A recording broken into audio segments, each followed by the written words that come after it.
Hi, my name is Batilu, and I'm a transformational coach, thought-leader mentor, international speaker, and published author.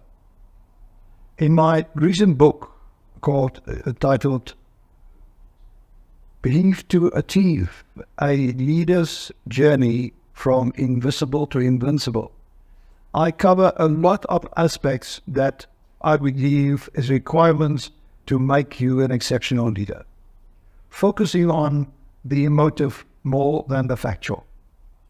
Because I believe you can learn a lot about leadership from textbooks and even from AI.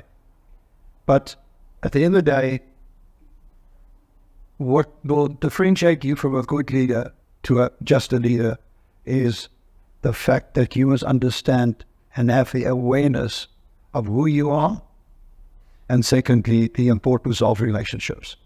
But here we focus on the awareness of who you are, and sometimes why you are.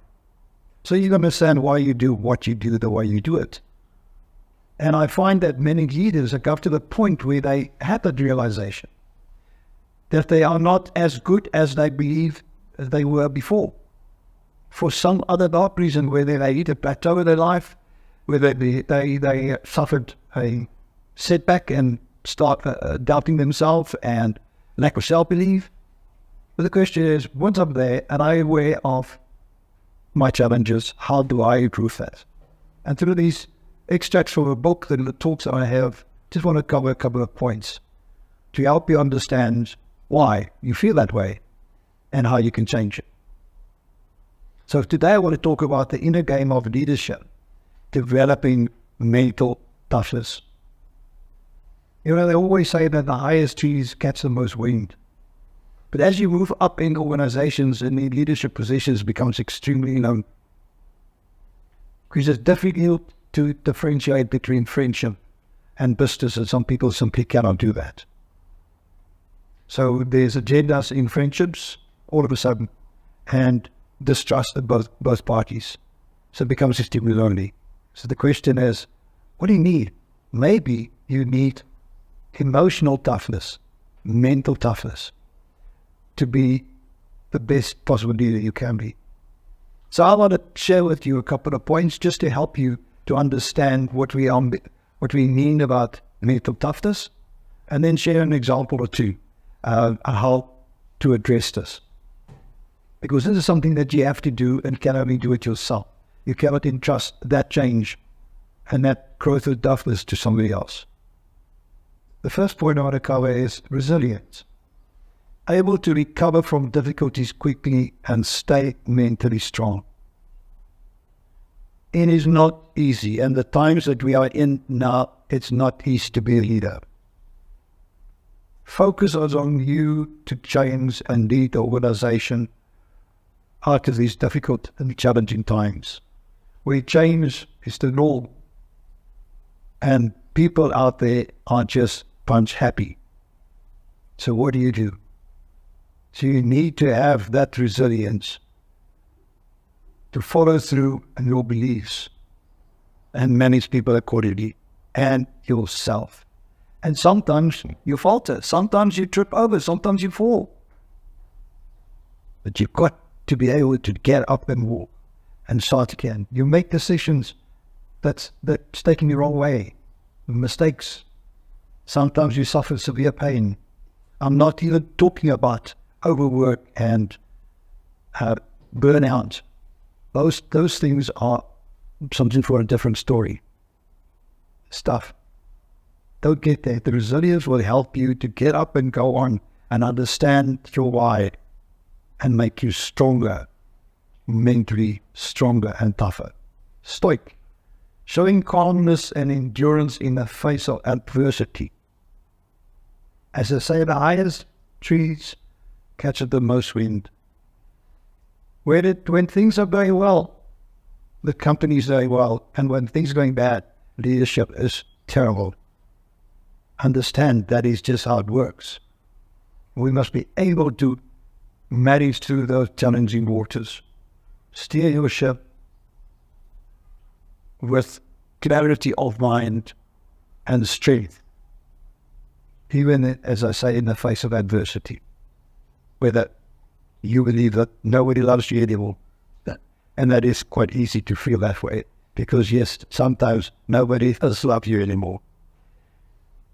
Discipline, maintaining control and order over one's emotions and actions. Sometimes it's tough, where the situation's tough, to stay calm and controlled.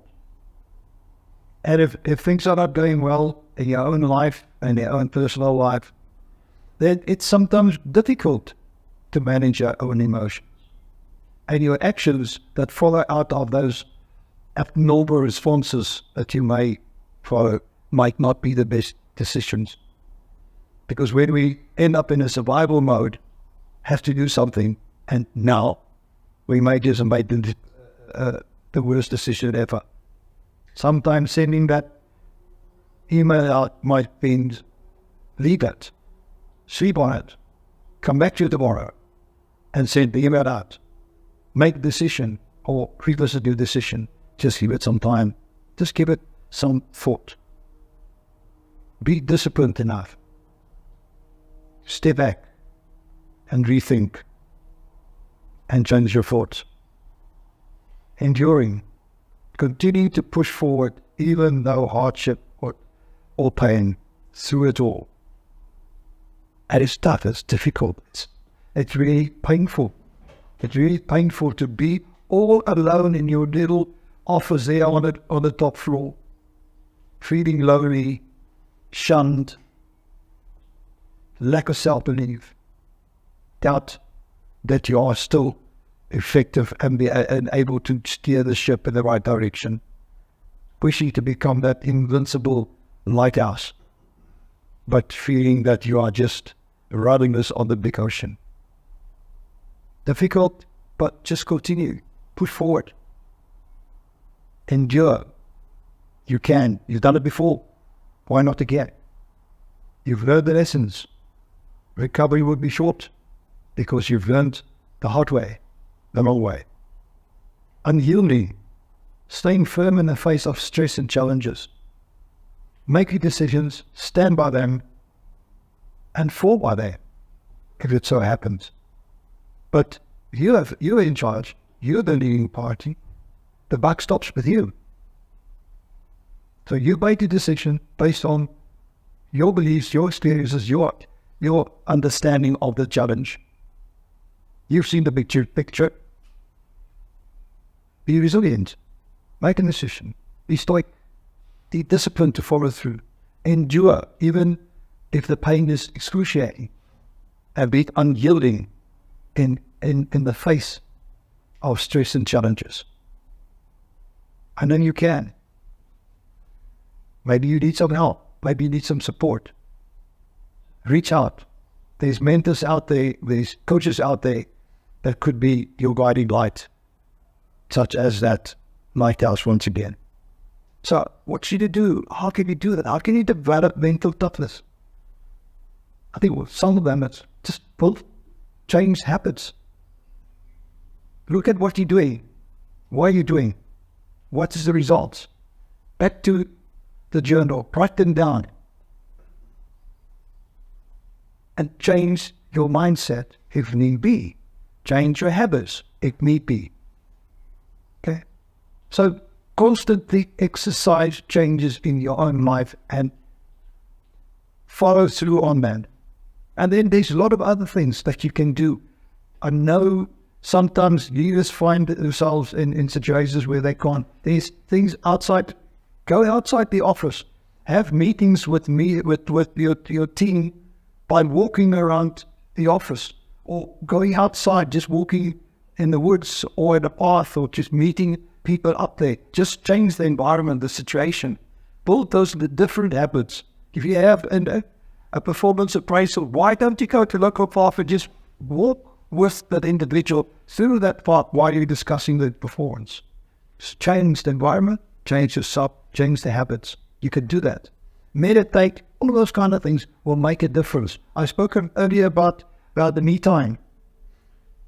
Have the time that you don't do anything else but to spend with yourself. so you can think and grow and develop and understand yourself inside out, because we start doubting ourselves with the influences from outside. And you need to change from inside outside. So help to stay composed under pressure. I hope this will be some guiding light for you to become and focus on that invincible lighthouse. Thanks for watching, and please do follow me on YouTube, Facebook, and LinkedIn, and please engage. Share with me your thoughts, and let's have a discussion on that. Thanks again for your time. See you in the next video, and goodbye for now.